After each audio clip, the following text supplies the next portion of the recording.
The wheel of time turns, and ages come and pass, leaving memories that become legend. Legend fades to myth, and even myth is long forgotten when the age that gave it birth comes again. In one age called the 10th age by some, an age yet to come, an age long past, a wind rose in the mountains of mist. The wind was not the beginning. There are neither beginnings nor endings to the turning of the wheel of time. But it was a beginning. Down long valleys the wind swept, valleys blue with morning mist hanging in the air, some forested with evergreens, some bare to winter's chill embrace. It howled across half-buried ruins and broken monuments, all as forgotten as those who had built them. It moaned in the passes, weather-worn cuts between peaks capped with snow that never melted. Thick clouds clung to the mountaintops, so that snow and white billows seemed one. The wind raced westward over lands already in turmoil, where women fretted and men muttered over the travails of the day, many of them beset by the feeling that there was worse to come. Across 2 entire nations the wind raced, from mountain range to mountain range, crashing into the jagged white peaks of the Zandarks and surging higher still. Armies camped at the foot of those forbidding mountains, waiting for an order to advance and denying all passage from one side to another. The wind could not be denied. It howled down into the snow-covered nation of Falmadan, where betrayal and invasion and war and destiny had already bled the people nearly dry and now threatened to bleed them yet more, over the tangled forest called the Knotwood. The wind raced until at last it came upon 2 groups involved in a tense standoff at the outskirts of a small town, stilling their angry words and rippling their cloaks like so many banners. Randall Thor snatched at his hood and pulled it back down as quickly as he could. His face had been seen by too many during the Battle of Fulme. The fewer people who got a look at it now, the safer they would all be.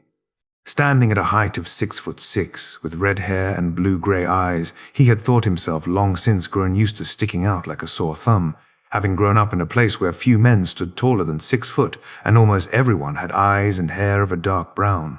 Here in Falmadan, his colouring was not as uncommon as it had been back home in the Veren, but now he had much more pressing and sinister reasons to avoid attention. Perrin ignored the chill wind that flapped his cloak about him. He was taller than most Theron men grew, and powerfully muscled from his years working the forge under Master Wayland the blacksmith. His hair was curlier than most Theron folk too, and his yellow eyes were like none told of in any story Rand had ever heard growing up. They were a wolf's eyes, almost literally, and they fixed angrily on the men blocking their path. Rand found himself stewing in an anger of his own, but reminded himself sternly that he should let the others do the talking.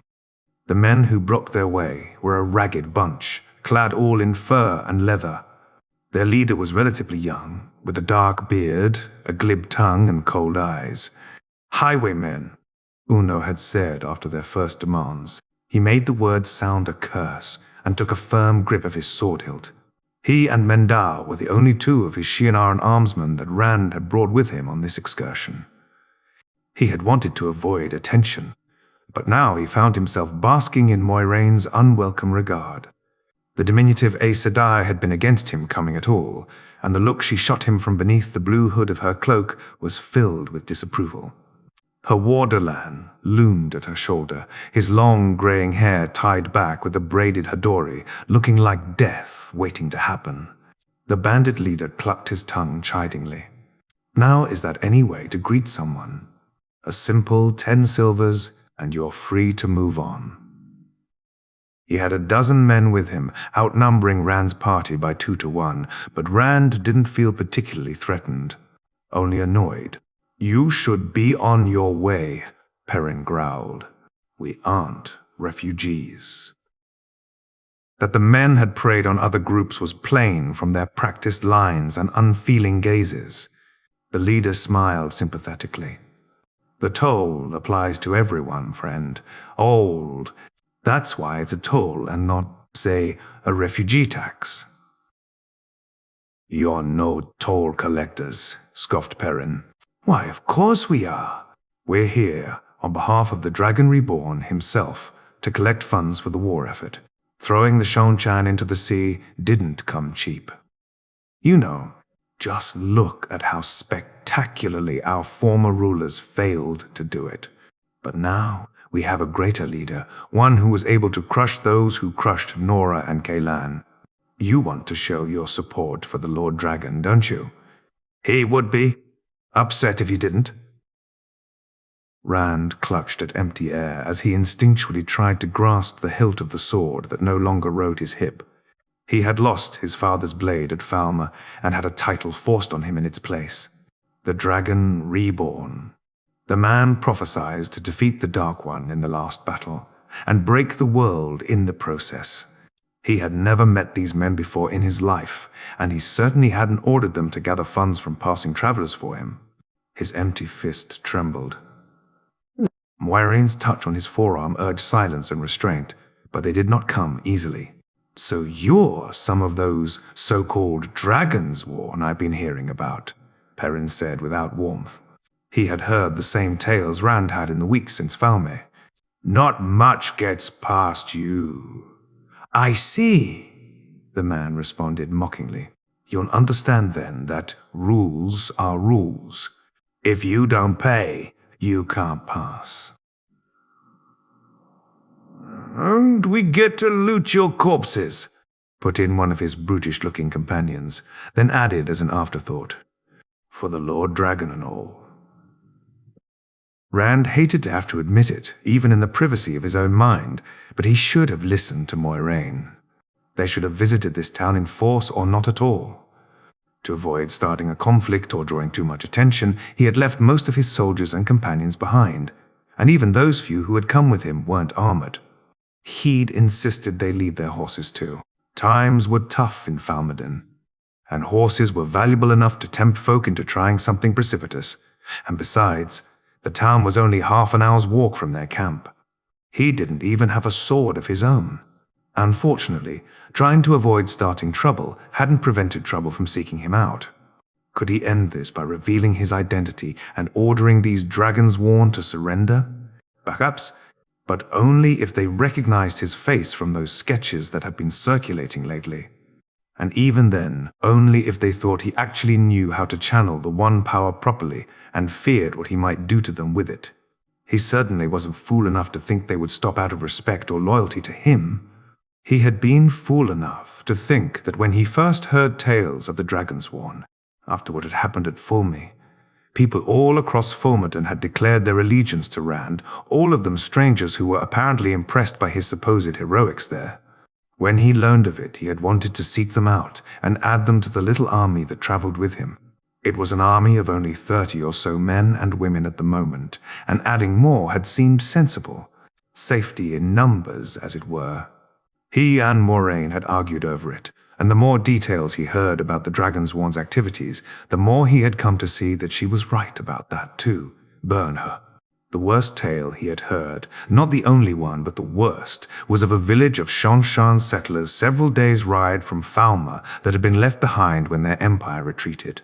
The Dragonsworn had come down on it with fire and sword, and left not a single man, woman, or child alive. All the while saying they were finishing what Rand had started. The normal Falmerans had admittedly done things much the same, ever since the invasion was ended. Anyone who spoke with the Seanchan accent in Falmedon was living on borrowed time, but somehow it was worse when the people committing such crimes were claiming to act in his name. These brigands were perhaps not quite as terrible as whoever had killed that village, but meeting them was more than enough to get Rand's heart thumping. And not from fear. Tainted set in, the power that had broken the world, a power that drove anyone who touched it to madness even as it caused their flesh to rot around them, hovered within Rand's reach. He wondered if it would come when he called it this time, he wondering if he dared try to call it at all. The two groups glared at each other, hovering on the brink of violence.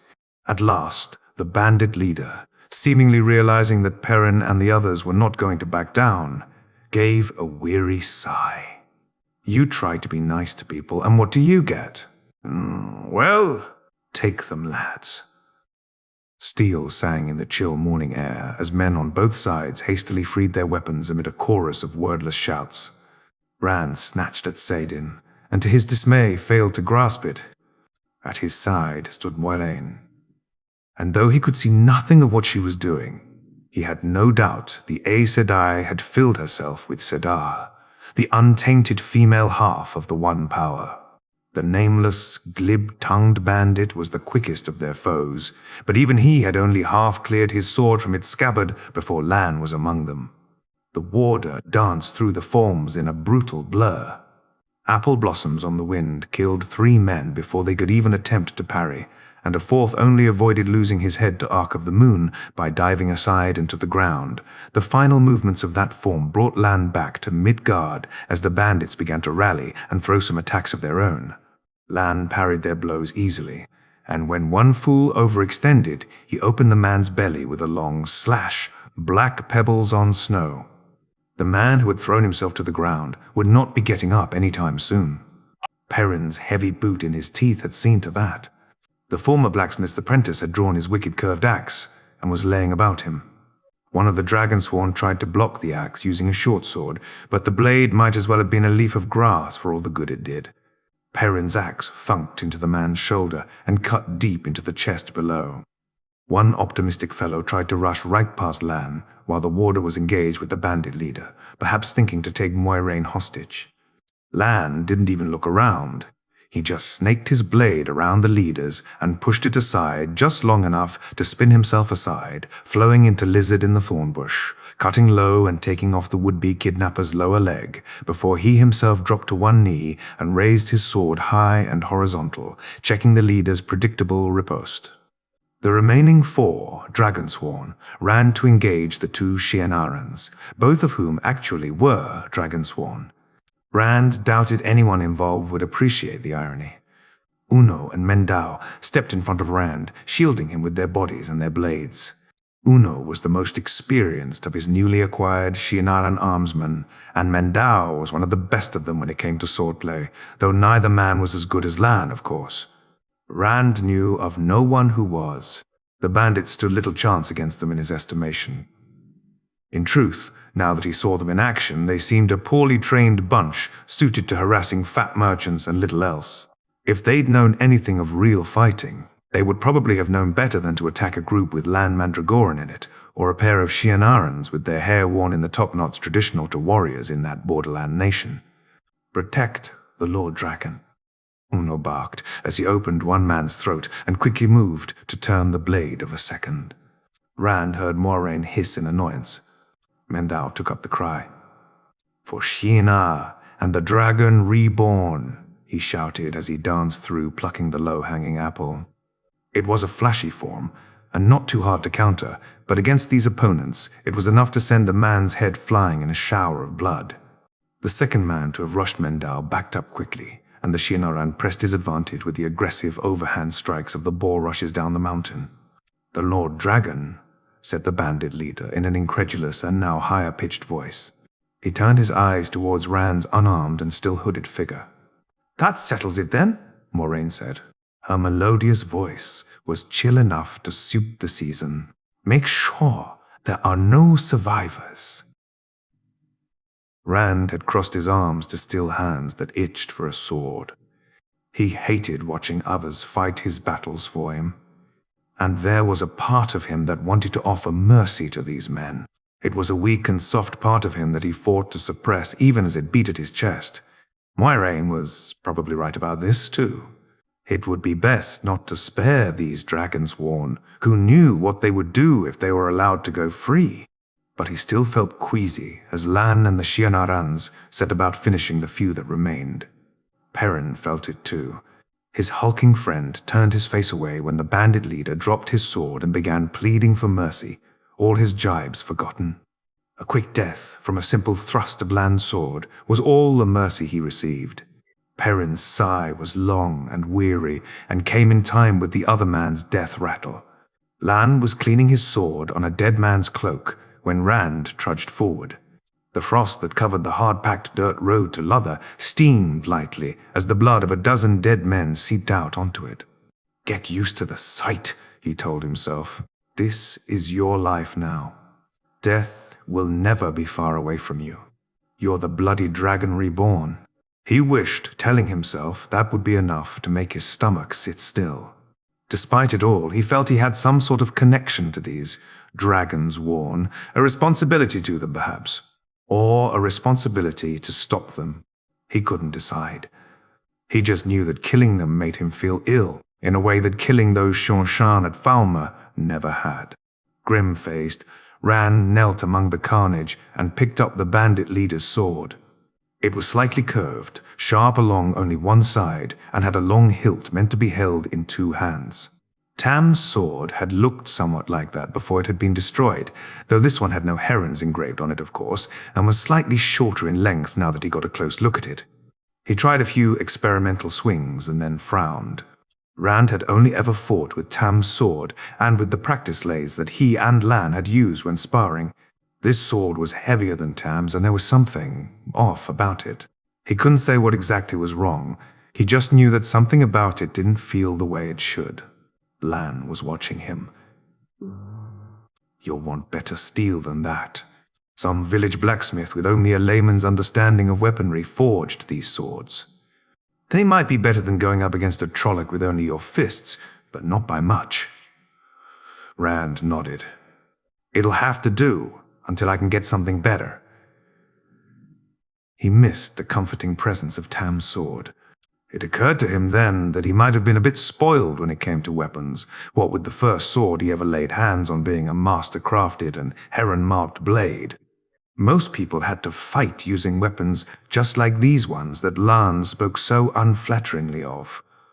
Uno's boots crunched on the hard and frosty ground as he approached. "You should get yourself some armor too, my lord dragon," he said. Normally the one-eyed man peppered his every sentence with curses, but since Falme, he hadn't uttered a single curse when speaking to Rand directly. Everyone else still got the rough side of his tongue, but he was painfully polite with Rand, in a strange way that almost made him sad. Full plate would be best, with a closed helm, but at the least you should wear some scale, chainmail, or leather. A wool coat won't do you much good in a fight, or stop an assassin's arrow. Mendao nodded agreement. Rand gave a non-committed shrug. He'd never worn armor before, and the thick steel suits that the Shienarans wore looked hellishly uncomfortable. How could he even move while wearing something like that? "Maybe I should," he said, and cast about for a way to change the topic. All he found was Moraine's cold stare. The Aes Sedai weighed Rand with her eyes, and her ageless face revealed little of what she thought of his measure. "Some form of armor would be wise," she said, "but not too much. Not outside of battle, at least. And you can't afford to look like you are constantly in fear of a dagger. That would simply invite the dagger in question. But something light that could be worn under your clothes. That would be for the best. Of course, it would have been for the best if you had not come on this trip at all." "Why didn't you use the one power against those bandits?" he said by way of response. "They might have backed down if they knew an Aes Sedai was there. Or they might have grown even more eager for violence," she said coolly. "The White Tower's reputation is somewhat mixed after all." "But we might have avoided a fight," he said stubbornly. Moraine's eyes were cold. "Moise! Would that have been wise? Is it not better that these brigands be dealt with here and now? Each person they rob or murder in your name, even if not on your order, is a dark blot upon your reputation, one that no amount of protestations of innocence will wipe away. There will come a time, a far-off time, thankfully, but a time nonetheless, when you must dine with queens and win their trust. You cannot do that if you are known as a leader of bandits." Rand sighed. He didn't like hearing it, but there was truth in her words. But he marked, too, the casual and cold logic with which she had decided those men's fates. Who else's presence would she decide was detrimental to her plans for Rand? If Perrin's troubled status as a wolf brother became an issue, might Moiraine decide to remove him? Moiraine shared knowledge as generously as a miser shared coin. What if she decided Min was too free with her tongue? What might she do to silence her? Rand did not trust the Aes Sedai. On one of the earliest days of their journey east from Falme, they had been riding together at the head of the column, with Moiraine looking as composed as ever, and Rand slumping in his saddle morosely, still trying to accept the changes in his life. He had turned to her and said that he supposed he'd have to read this famous Caraethan cycle now, to see what all the fuss was about. Moiraine had told him that there was no need to trouble himself with that, since she had already read the prophecies and would interpret their meaning for him. He had spent the rest of that day's ride in grim silence. If the prophecies of the dragon were the story of his life and death, then interpret their meaning was another way of saying she had his life already planned out for him. Reading the prophecies himself might just give him ideas of how exactly to go about doing what he had been prophesied to do. But Moiraine didn't want that. She already thought she knew what he was supposed to do and would tolerate nothing that deviated from that carefully arranged path. In her view, Rand just needed to go where she pointed, do what she told him, and say only the words she had prepared for him. She'd use him as a puppet if he let her. She'd hollow him out and wear him like a coat. But Rand had no intention of being used by anyone. I didn't ask to be the Dragon Reborn. I didn't want it. But if that's what I am, then that's what I'll be. I'll not dance on anyone's strings. Let's just do what we came here to do, Rand muttered sourly as he robbed the dead bandit of his sword belt and scabbard. Moiraine nodded. Clean as much of the blood from your persons as you can before we enter Lother, and cover whatever stains cannot be easily cleaned. With a sad expression, Perrin bent to scoop up a handful of snow from the roadside. He grimaced only slightly as he began using it to wipe the blood from his face. It was a grim party that finally trudged into the town. Lother reminded Rand a little of Emon's Field, which had been the closest village to the farm he grew up on. This Falmeron town had a small stream running, though it just like Emond's Field did, and a small stone bridge crossing said stream. Stream and bridge were both smaller than those back home, but if none of the buildings here had more stories than the Winespring Inn, there were more of them. When he was growing up, the Winespring had been the only building Rand had ever seen that had a full 2 stories rather than just a few rooms in a cramped attic. In Lother, almost all the buildings were as tall as the inn back home. The houses were all made of wood, though, and their paint was flaking badly, and their roofs were shingled rather than thatched. It was enough like home to make Rand smile, and different enough to make that mile sad. The greeting they received was a lot less warm than might have been expected back in the Veren. A roughly dressed man with brown hair and a full beard who was loitering beside his garden fence greeted them with a sour look. You don't look like the other folk fleeing from the west. Were you in the battle? We're just traveling through, said Rand. He had his cloak pulled low again to hide as much of his face as he could.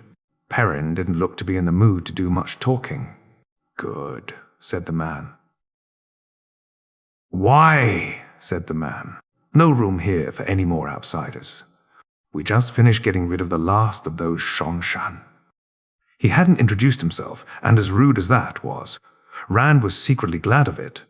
He hadn't wanted to have to give a fake name, and he could hardly use his real one now. I have some questions, he said. The man shrugged and leaned back against the fence. Can't promise I'm going to answer them. Rand decided to make it brief. Who's in charge here? You could talk to Mayor Miriam. She owns the tavern. It's on the other side of the bridge. Another similarity. Thanks. I should go. Don't let me stop you. Rand showed the man his shoulder and moved on. If not for the beard, the fellow could have been the long-lost cousin of Harry Coplin. There was no need to engage with that fellow, said Moiraine as they walked. Inns and taverns are always the best place to go if you wish to hear news of elsewhere. Though naturally all that you hear there must be treated with suspicion. Rumor holds a grain of truth, at best. I know that, Rand said testily. I just wanted directions.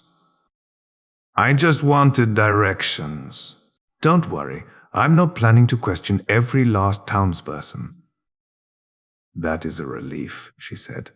The folk of Lother proved as diverse as the rest of Falmeron. In most of the lands Rand had visited, there had been a certain uniform look to the people. There were always exceptions, of course. Rand himself was an exception to the typical look of a Tharina, but most folk back there had a certain similarity to them, just as they had in Shienar and Kerhien. Even Andorans were mostly fair-skinned with lighter shades of hair and eye. But here in Falmerden, there seemed to be no typical look at all.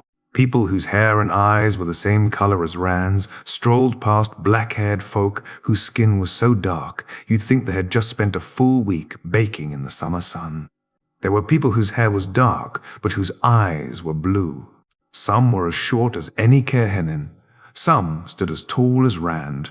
He saw folk with the pronounced eyelids he had first seen on Moiraine and later become used to seeing in Shienar. Sometimes those went together with the glossy black hair that was common in the northeast of the continent, and sometimes they were matched with hair the color of fresh wheat. There was just no telling who was a Falmeran until you heard them speak. He suspected it was because Falmeran, unlike the other places he had seen, was a coastal land, and travel to it from far-off places was made easier if you could take a ship. He supposed he could ask Moiraine about it, but he was getting tired of his ignorance embarrassing him with her. I'll ask Elaine later, he decided. The daughter-heir of Andor might have been raised in a palace, but she never made him feel a fool for asking her advice. Elaine had no love for the seanchan, and from what he had heard from Min about their captivity at Falmer, he could hardly blame her. He didn't think much of the Empire himself. That didn't stop him grimacing at the sight of the crows' cages that lined the street ahead.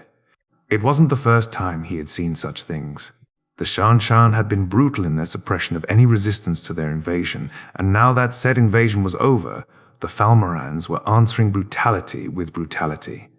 10 shang stragglers slumped in the tall metal cages hanging from their scaffolds. They were all dead, from the dark-skinned woman in the Suldam's dress to the tall soldier with his tightly braided grey hair. The Falmerans had left them to die of thirst and starvation.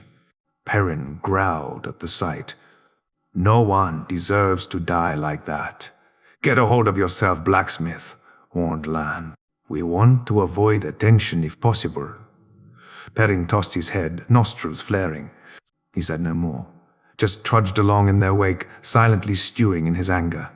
The tavern was easy to spot. The sound of dozens of voices speaking over each other could be heard from the bridge, as could a woman's singing.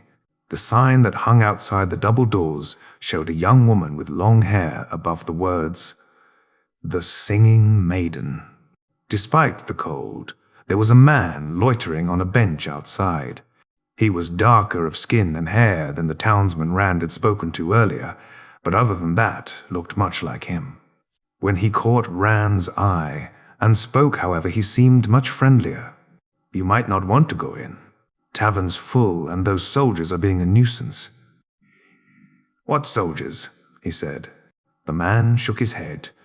Royal ones, I'd have said, before whatever happened to the king. Who knows? They're not here to defend us. I'll tell you that much. They were looking for someone before they started drinking. Moiraine, like Rand, kept her hood pulled well forward. What is being said of the king's death, Goodman? She said. Gareth Bowen, mistress.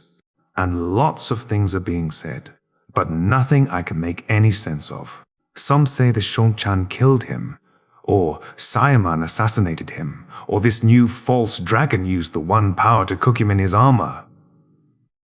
He shuddered. Were you at Falme when it happened?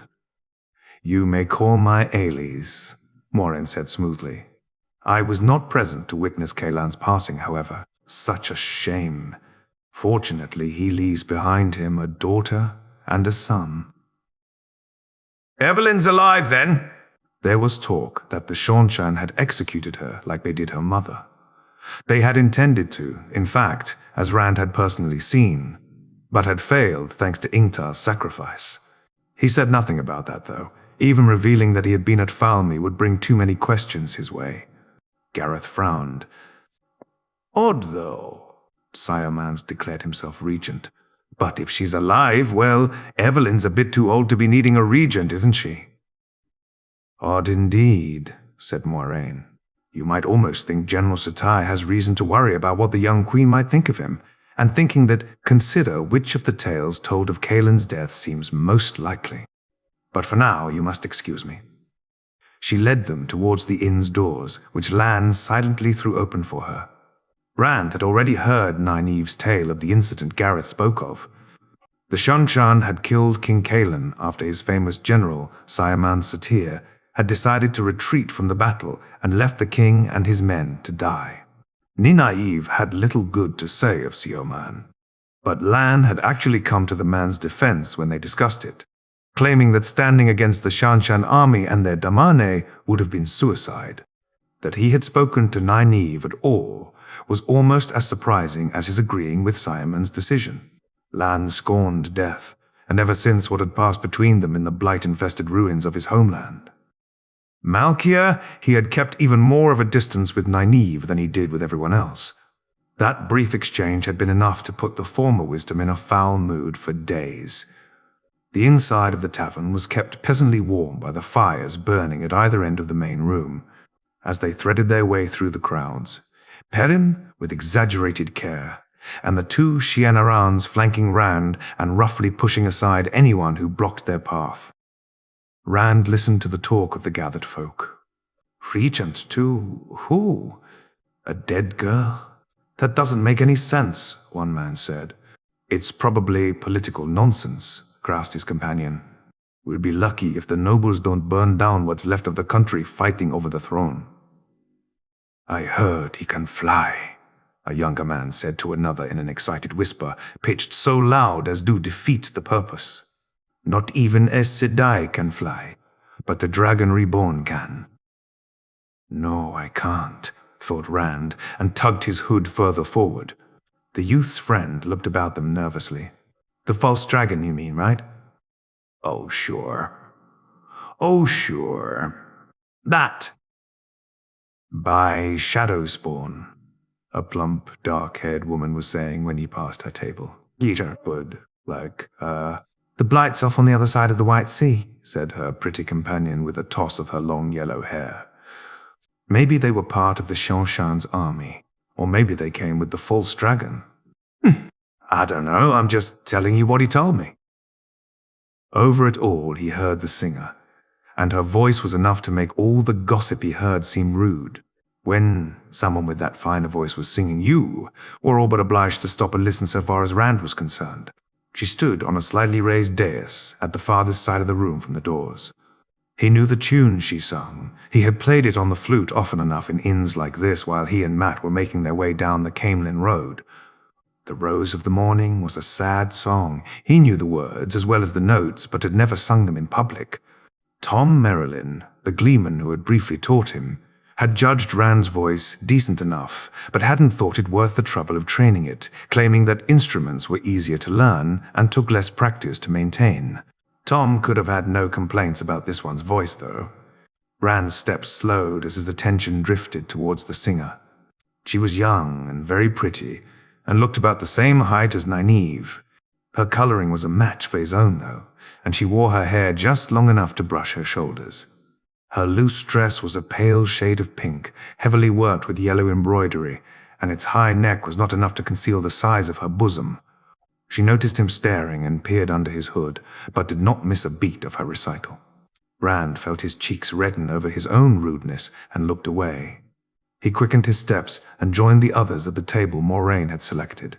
There were several young men and women hurrying about the huge common room taking orders from the guests, but an elderly woman whom he took for the mayor came to their table in person. Her white hair was tied back, her face was heavily lined, and her narrow eyes had a harried look. With the Shianarans flanking him and scowling at anyone who ventured too close, the woman focused her attention on Rand. "You got a bed for the night? You taken care of?" Rand blinked at her. What? It wasn't the first proposition he'd had from an older woman, but it was certainly the bluntest.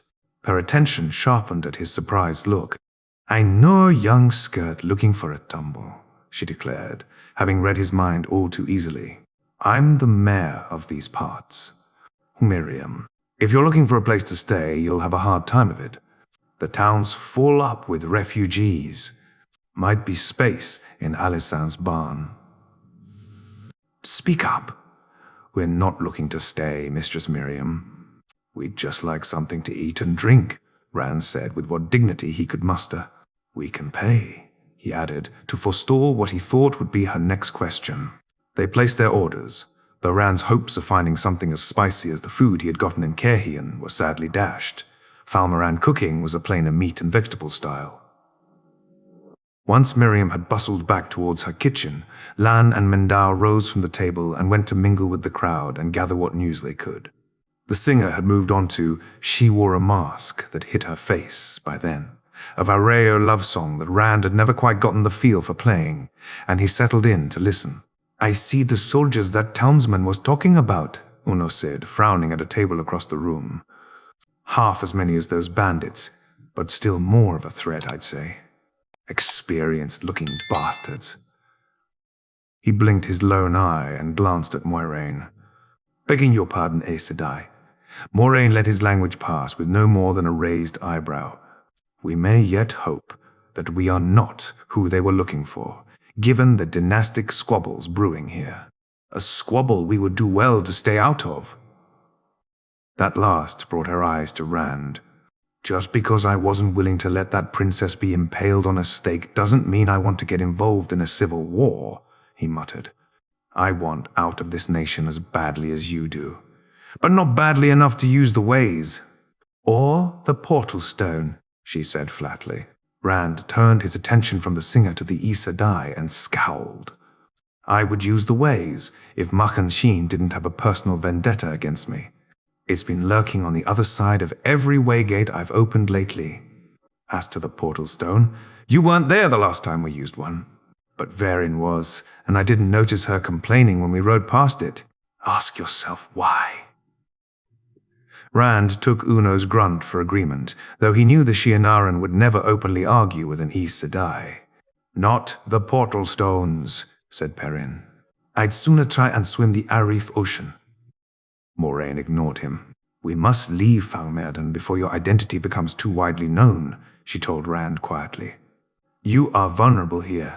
With the seanchan still prowling the Arif Ocean and the mountain passes blockaded by Valve, we may have no choice but to dare the portal stone again. Rand shifted uncomfortably on his seat. You lose again. Lose, Terrin. If there is absolutely no other choice. But only then.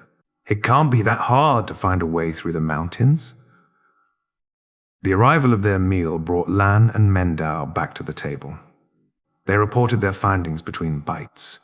General Satir had hastened back to his fortress at Calrenel, reinforcing the garrison there against the Valreo invasion he had been predicting for the past half-year. An invasion that had never come. You'd think them great captains themselves from the knowing way they spoke of it, muttered Mendao after telling what he'd heard. Hindsight makes every man a genius, said Lan. Whatever his past miscalculations, Satir had announced his intention to hunt down and kill the false dragon who had appeared at Falmer. He urged the people not to be afraid, reminded them that Falmerdan had survived greater troubles than this in the past, and vowed that he would brook no threats to their nation from anyone. Whether that was a comfort or a threat seemed to be a topic of heated discussion among the Falmerans. Opinion was divided, too, on whether he could make good on his promises. Falmer had tainted his reputation. But one thing everyone agreed on was that the man's army sat square across the main pass through the Zandarak Mountains, and no one, Valreo or otherwise, would get past him without a fight. Rand listened to the reports with growing dismay. There was no talk of the other passes, Lan told Moiraine quietly, but you can be sure Sailman knows of them, even if the Valreo on the other side do not. Do you know him, Lan? Could we talk him into letting us pass? Rand said. The warder's face gave no sign of his feelings. He fought in the blood snow. He is a good soldier, very driven, very patriotic. Harsh and stubborn, too. He will consider you a threat to Falmerdan and kill you on sight. Rand grimaced. And not just from the warder's words. The Blood Snow was one of the names they had given the final battle of the Aiel War. Rand had been born in the midst of it. He didn't know who his mother or father had been, not the ones who had given him their blood at least, but Tamil Thor had found him on the slopes of Dragonmount beside his mother's corpse and taken pity on him. He is still my father, isn't he? Even if he's not my blood. There was talk of shadowspawn too, Mendao said with a frown. It might have been just fool Southlanders who've never seen a Trolloc getting confused over those tame beasts the Seanchan use, but we must assume, always, that the shadow is hunting us, declared Moiraine, her dark eyes shining sternly. If they manage to kill the dragon reborn before tarmongaidon, all will be lost. That will not happen while I live, Moiraine Sedai, Mendao said. I swear it. Moiraine nodded her acknowledgement, but raised a hand for silence. She turned her cool and unwelcoming gaze to a figure who was wandering too near their table. Rand followed her eyes and found the singer strolling their way with a wine cup in hand. She received the compliments from those she passed with small smiles and quiet words, and when she paused near their table, Rand felt compelled to speak up. You have a great voice. The best I've ever heard, in fact. Moiraine shared her cool stare with him too, but the singer's answering smile was broader than before. She came to stand by their table. That is such a nice thing to say. Let me introduce myself. I am Liliana Corinne, a bard, as you may have noticed. What is your name? She had a friendly way of speaking, but it was her unfamiliar accent that took him aback. He hadn't noticed it at all when she was singing, but the woman was certainly no Falmaran. A Valreo bard working in Falmaden. Some might call that foolhardy, said Moiraine. You may call me Alice, and you may call my young companion here. Ray! He blurted in sudden alarm. Moraine's controlling ways were bad enough. He wasn't about to let her start bloody naming him. My mother called me Ray. That was even true, sort of. The surprised look Perrin gave him was touched with a disturbing amount of recognition. Liliana smiled. A lovely name for a lovely young man. She leaned closer to peer under his hood, and her scrutiny made Rand's skin tingle in a slightly intoxicating way. Light eyes, she whispered, fair skin, and... The guests seemed to be getting restless, Moiraine interrupted. She fixed the bard with an intimidating stare. You should return to the stage before trouble starts. Yes, Liliana breathed, but he had the feeling it was not in response to Moraine's suggestion.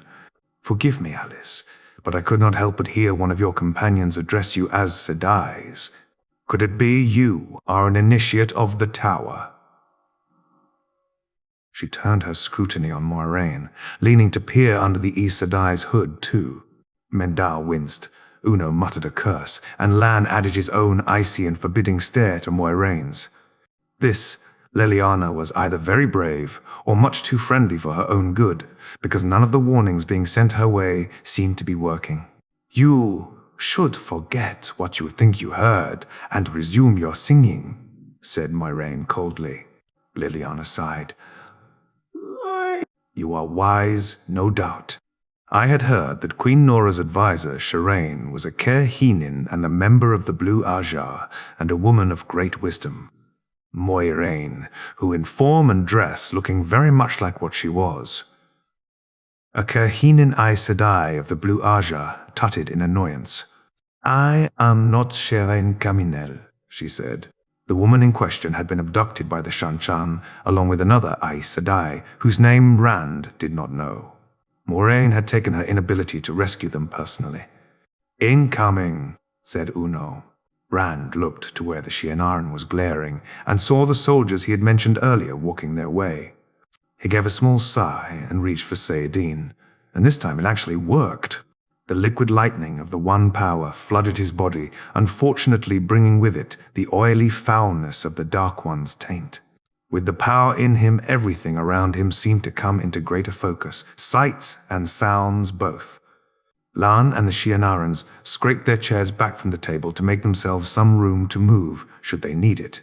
Perrin hung his head sadly, before he too readied himself. Making new friends. Liliana? Said one of the soldiers, a dark and muscular man with a lined face. He and his 5 friends were clad in tanned leather and chainmail, and carried their weapons with familiarity.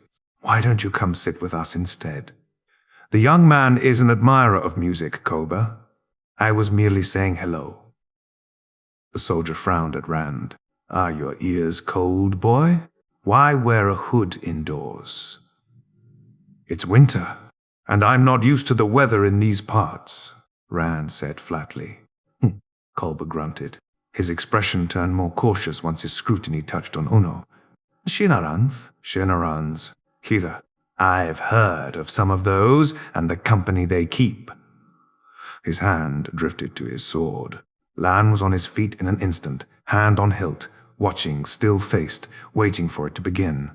"Gentlemen, surely there is no need for trouble," said Leliana. "These are no doubt simply more poor souls seeking refuge."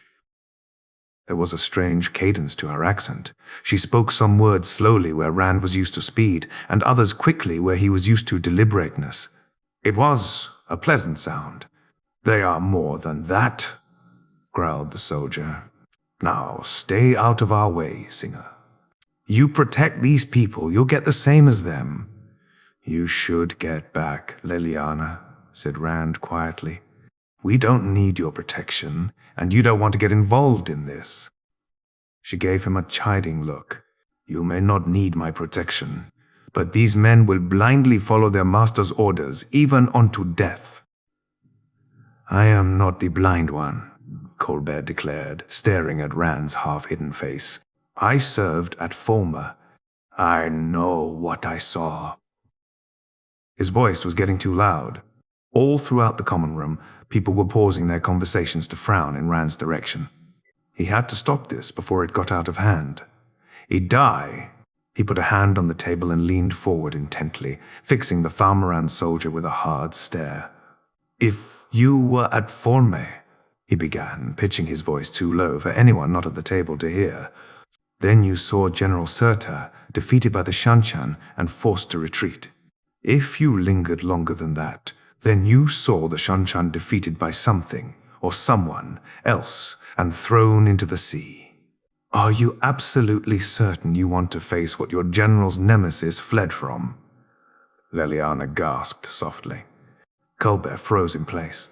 His eyes went very wide, and sweat began to bead on his brow.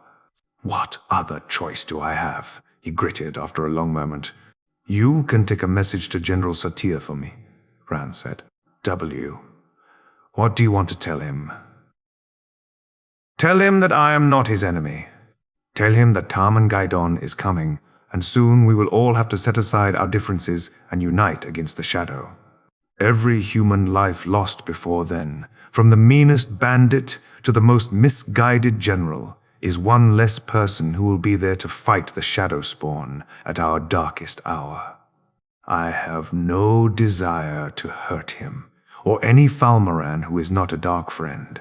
Tell him that if he leaves me in peace, I will do the same for him." "I'll tell him," Kolba said, sounding relieved. "Good," Rand said, keeping his voice low. "Go. Take your friends, and quietly leave the tavern. Then gather your horses and ride to Calranel." With a hasty nod, the man backed off and quietly made his way towards the doors. His soldiers trailed after him. Many of the Thalmorans were still watching curiously, but no one had fainted or was rushing to stick a pitchfork in Rand's chest. Yet, Lan gave Rand a small nod of approval while Perrin stared in surprise. Leliana was frozen like a rabbit who had suddenly sighted a wolf and hoped it would not notice her. Moiraine made a vexed sound. "You should have remained in the camp, but that is a discussion for another time. We must leave Lotha, and quickly. Those men may be too frightened to confront you directly, but what they will do when out of sight I cannot say. If they speak of what they now know, they may bring the entire town down upon us." Rand sighed. "So, I know. Anyone, from the sour townsman he had first met to an old woman like Miriam, might take up arms if they knew a male channeler was in their midst, especially one who had let himself be proclaimed the Dragon Reborn.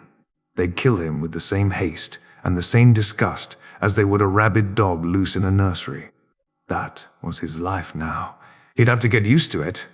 And the bard, said Lan quietly.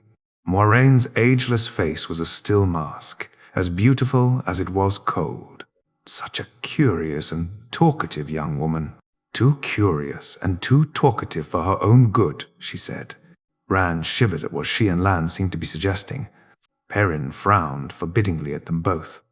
Liliana's already pale face paled further as the danger she was in finally dawned on her. I may sing for my supper, but that does not mean I cannot be silent if I choose. It's fine, Rand said. Let her go. We'll just have to move quickly. Perrin gave a soft, relieved sigh, and Liliana shot Rand a surprised look. No, said Moiraine. She and Rand locked eyes. Aes Sedai, she might be. But he had no intention of backing down right then, not if it meant letting this woman be killed. After a long, tense moment, Moiraine seemed to realize Rand would not be easily swayed. Her lips thinned. The bard comes with us. She does, Liliana gasped. She does, Moiraine confirmed. She will remain where her discretion can be guaranteed. Rand supposed he should count that as a sort of victory. They rose from the table and made their way towards the tavern exit, making a ring around an alarmed-looking Liliana and shepherding her along with them. I haven't been paid for today's performance yet, she said. The mayor only pays after a full day's work. You'll have to go without, Lan said. I suppose, but my things. Why horse? I must gather them if I am to be traveling. And where am I going? This is all so sudden. Uno and Mendar will help you fetch them more quickly, said Moiraine. That they would also make sure Liliana did not attempt to flee seemed to Rand to go without saying. Judging by the wan smile on the bard's face, she heard Moiraine's unspoken words too. The journey back to camp was as uneventful as it was hasty. Moiraine lamented their lack of horses loudly and with a flat stare for Rand as they hastened back along the road. He bore it in silence as he marched alongside the bard on her stocky white mare. The long fur coat, thick boots, and hooded fur-lined cloak she had brought were well suited to the season. Rand and the others' winter clothes were a patchwork collection. None of them had expected to spend the winter in Falmeden. Liliana had been surprisingly fast to get ready to leave, despite the girth of her saddlebags, almost as though she hadn't been meaning to stay in Lother long, even before Moiraine dragged her into their company. Rand felt a little bad about that, so he tried to engage the woman in conversation as they traveled. Does your horse have a name, Liliana? She patted the mare's neck. Yes. She is Schmooples. I have had her for quite a while now. Rand blinked up at her, and a smile tugged at the corners of his mouth. Kilbuz? That's a fine name for a horse. Uno snorted, though he didn't relax his vigil of their surroundings long enough to glance their way. I thought so, said Liliana, a bit defensively. But I think you are making fun of me, Ray, no? His smile took on a chagrined look. Not at all. It is a fine name. Just a bit surprising, that's all. It's cuter than most horses' names. In truth, he found it quite charming. And truth was probably needed now, come to think of it. Also, my name isn't actually Ray. That's an alias of sorts. The fading light reflected in Perrin's yellow eyes when he turned his attention Rand's way, but the wolf brother simply stomped along beside them in silence. My real name is Rand.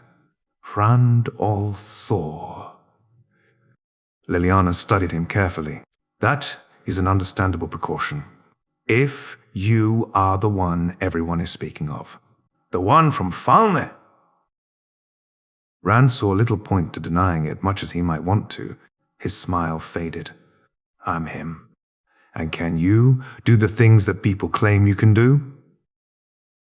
Rand suddenly regretted starting the conversation. His channeling was not a topic he liked to speak of. The rumors going about are full of nonsense, he muttered, fixing his gaze on the road ahead. But I can channel the one power, if that's what you're asking. Liliana was quiet for a moment.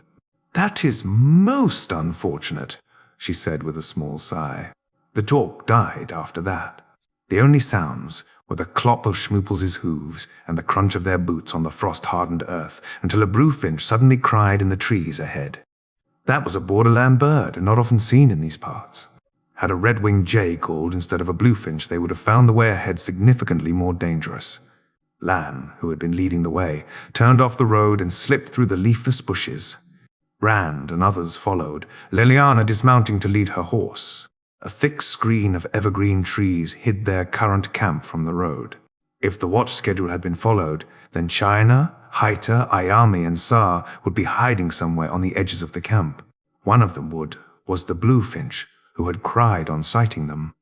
Beyond the trees was a hollow circle of low tents, and right in the middle of those tents were two slightly larger ones. A tall staff was driven into the ground near the entrance to one of those tents, and from it hung a long white banner. The wind was not enough to stir that banner now, but Rand had become all too familiar with the strange creature it depicted, a red and gold snake-like thing, with 4 short-clawed legs and a mane around its head. The Shienarans had taken to calling it a dragon, for the banner in question had belonged to Luz Telemon, the infamous Aes Sedai who had been called the dragon before he earned a new moniker, the Kinslayer. Supposedly, Rand was the reincarnation of Luz Therin, and the banner had now become his, along with the moniker, the Dragon Reborn. Neither inheritance was a welcome one. Perrin waved a hand that took it all. "Welcome to the camp of the Dragon Reborn, Leliana." The red-haired bard studied the crowd ahead attentively, noting everything, even the tired way Perrin delivered his welcome.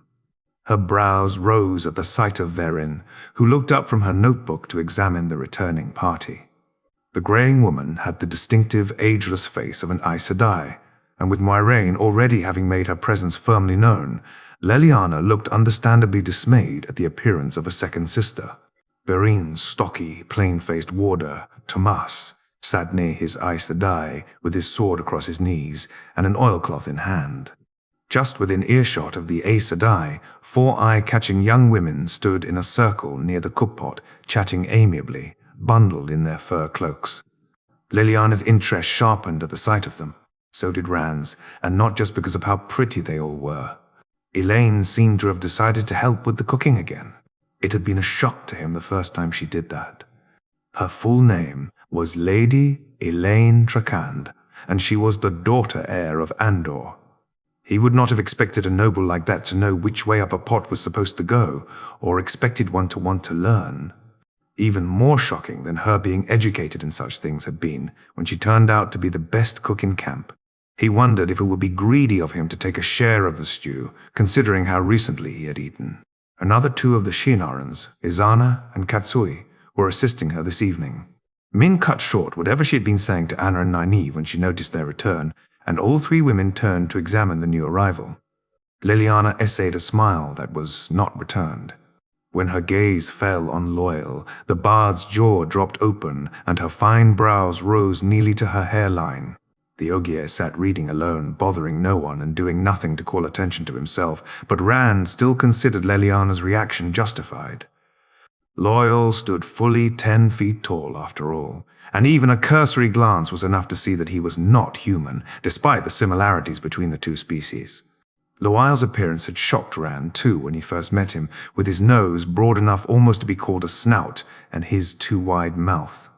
His eyes were the size of saucers, with thick eyebrows that dangled like moustaches almost to his cheeks, and his ears poked up through long hair in tufted points. Some who had never seen an Ogier before took him for a Trolloc on first sighting, though Trollocs were as much legend to most of them as Ogier.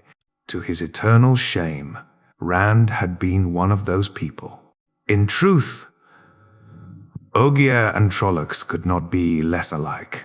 At Rand's arrival, the Shienarans, scattered about the camp, bowed as one, heads held up but hands to knees.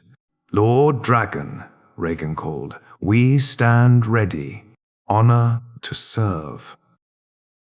The others echoed him, awaiting a command if it were his pleasure to give one. Even Masema, who saw ill in everything, and had once saw more than ill in Rand. Masema. whose eyes now shone with a disturbing devotion. Rand almost preferred it when the man had hated him. He flinched away from remembering the things that had been said and done back then, but they had still been more understandable than this utter devotion.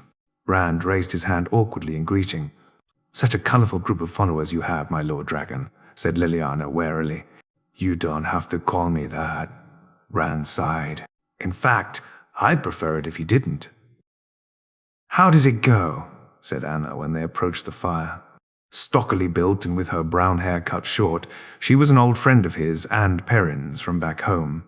"Not well," said Perrin. "We had bandit troubles, Falmoran troubles, and a too curious bard. Moiraine insisted the latter come with us after she figured out who Rand was." "Ah, so that's why," Min muttered. She was examining Liliana carefully, while Moiraine lectured the woman on something or other. "She almost looks like... but no, it's not her." "Like who?" Rand said curiously. Min's hair was almost as short as Anna's, though darker, and like Anna, she usually dressed in boys' clothes. More importantly, she had the unique ability to see images and auras around the people she met. Sometimes those auras foretold that person's future. And nigh you. He wondered if she'd seen something new. "Never you mind," said Min, crossing her arms beneath her breasts and setting her jaw. "Min doesn't have to tell us what she sees if she doesn't want to, Rand," chided Elaine gently, as she motioned for Izana to keep stirring the pot. Elaine and Min were good friends. They had even taken to sharing a tent to keep each other warm during the winter. With her red gold hair, big blue eyes, and pale, oval face, Elaine was one of the most beautiful girls he had ever seen. Though he would never be so rude as to tell her that, of course. She was the heir to a throne, after all. "Of course, Lady Elaine," he said. "And I have asked you repeatedly to call me Elaine," she sighed. "Oh yeah, bandits, you said." "Was anyone hurt?" said Nynaeve. She had been the wisdom of Emond's Field before going to Tar Valon to train as an Aes Sedai. Nynaeve couldn't see someone injured without trying to help them. It just wasn't in her nature. Perrin hid his eyes beneath his lids. "Just the bandits." Rand glanced over to where Uno and Mendar were talking with Hurin and some other Shianarans. No sooner had he looked their way than they took to bowing again. He jerked his gaze away with a grimace. "We're going to want an early start tomorrow," he muttered. "People we don't want knowing where we are might soon know it, so Moiraine will likely want to abandon the roads for the wood. I think I'll get an early night." He wasn't tired, but constantly being watched like this was making him uncomfortable. Elaine looked back and forth between Rand and the soldiers and pursued her lips consideringly. Min laughed lightly. "You should have taken your horse if you can't walk that far without needing a nap afterwards," she teased. Her words echoed Moiraine's, but the tone changed everything and brought a wry smile to his face. There didn't seem to be much of anything that Min took seriously, even the dragon reborn. Her irreverent sense of humor had become a comforting refuge for Rand in the past weeks. Rand shook his head at her and waved goodbye. He avoided looking towards the Shianarans again as he made his way to his tent.